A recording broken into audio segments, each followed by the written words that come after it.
So, yesterday on the Hive Buddy TV, we were talking about queens and when to requeen and what kind of queens and why you would requeen.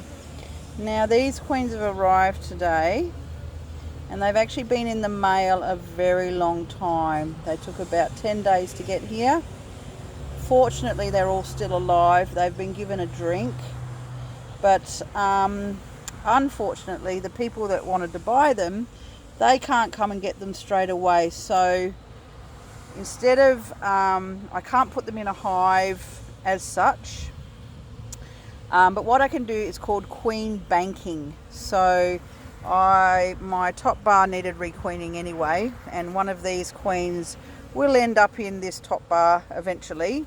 But for now, I'm going to bank them. So as you can see, I've put them, their little sugar plug is there, and so they can't get out.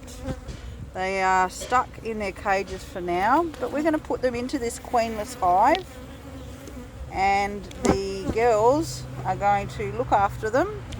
I'm going to put them down in between some brood and put some empty top bars on top of them so they've got a bit of space there.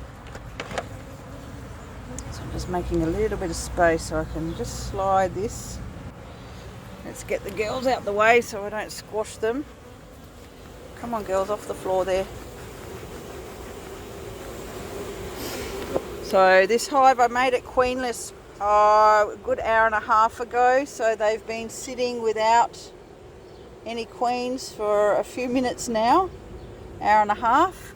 So they are like, they've noticed that the queen is gone and they are looking for new queens or a new queen as such. So they'll be more accepting to just nurse these girls along. So as you can see, there's one there already being inquisitive, sticking her tongue out, so that's a good sign if they stick their tongue out. If they stick their bums down, that's not such a good sign. So these girls should be okay in here for a few more days because they'll get properly looked after by the nurse bees within this hive. So yeah, I'll let you know how it goes.